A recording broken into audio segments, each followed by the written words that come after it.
Alright, let's get some washing going. So, I couldn't find my bigger collapsible bucket, and when I was at Bunnings, I saw this one on sale for like $3, so I thought let's give it a go. And this little doodad thing, if you're wondering in the middle there, I buy these from AliExpress, like good old China. They're like $7. Honestly, you can't go wrong. It does half the job for you. Bit of nappy sands, it's like a stain removal, bloody dishwashing thing I use as like a seasoning. And then these, again, China, bloody great. They're like $2 for a pack of, what is it, fucking 30? So good. Bit of water. I only brought 60 liters of water on this trip, so I was being quite conservative with my water, we'll say. So that's why this little bucket, I was keen to give it a crack. I do wish I brought the bigger bucket, but it still did a pretty good job for the most part. When I got to the thick cotton shorts, I was struggling.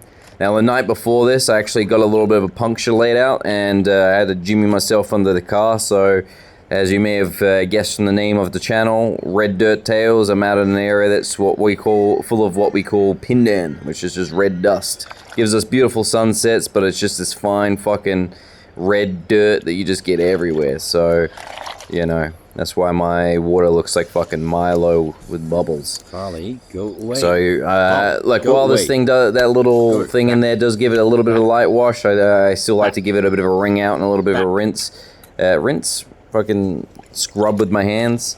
I gotta be honest, it did a good job. It did a good job overall. I think I spent maybe 15 minutes all up doing all my washing to be conservative on space and just to, I don't mind using these things. I just brought 2 shirts, 2 pairs of boxers, 2 shorts, and I didn't wear any socks actually. I was just wearing fucking slippers. I broke my thongs, so I had to wear my little skull slippers. But overall, good. Like, while it was drying, which took like 4 hours out in the blaring sun, I had a shower, came out, dried myself. Already by that point, I had the thinner clothes were pretty dry, so I chucked those on, and they not only smelled clean, but they were actually clean. They got rid of all the stains, and it was a great feeling. When you're all grimy and you're out and you're sweating out in the fucking sun, getting pinned down on you just for looking in the wrong direction.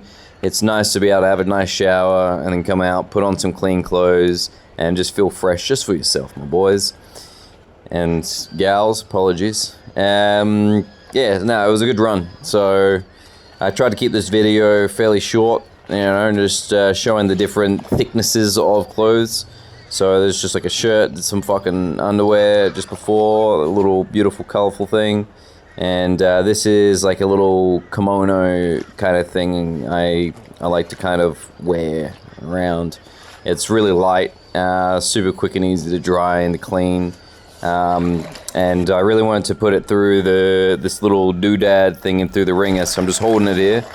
You can see it's kind of doing half the job, but you still got to give it a ring and just kind of give it a little bit of a rub against itself. As you see, with these thick cotton shorts, your shoes fucked. So I did it in segments kind of thing. I got the whole thing wet, and then I let it do its thing on the top while I was kind of wringing it down. I did that a couple of times over. The shorts took probably as long as everything else did together. But I did great. The little white strings, no stains. Got rid of all the marks. I actually thought that was going to be stained forever, so I was pleased with that. And then putting on my little fucking spooky shirt here, did a great job again, So by the end, like I said, there was no stains. It looked fresh. It smelled clean. It felt clean. It was clean. I had to do 2 rinses because, as you can see, nobody wants this Nesquickie Milo water. So the first rinse gets rid of that, and then the second rinse was just to make sure that the water was coming out, pretty clean. Yeah, you wouldn't drink it, but it's still clean. You know what I mean? Yeah, like no one's seeing me. I'm out solo camping, like fucking 2,000 kilometers from the nearest city. As long as I feel and look clean, that's all I give a shit about. And then just with some of the leftover, I just use it just to scrub off some leftover food off some plates. That little doodad I had for my old cast iron pan. After 7 good years, that bad boy, I put it on an electric stove for the first time, and I got a loud bang, and yeah, she got a big split in her, so I haven't got a replacement yet because I'm still devastated on the topic. I don't know, I swear I was looking after that well. I don't know if it was just a sudden temperature because it was my first time using it. I just cranked it up to 100, or it did have like, you know, maybe it did have a bit of structural integrity at a little bit of a, on the way out. You know, what I just said was a little bit of a jumble, but I'm going to leave it in there. You get the authentic red dirt tail right here. So yeah, this is that little first rinse out there. I try to keep this video quite short. Yeah, I got a second little rinse in there. Just keeping it light. I think all up I used maybe 7-9 liters of water to clean all this, which was a big part of why I wanted to bring a limited amount of clothes. Only having 60 liters of water out camping for a week, you want to keep it quite conservative. And just to spice things up, I've included a little bit of my delightful dogs.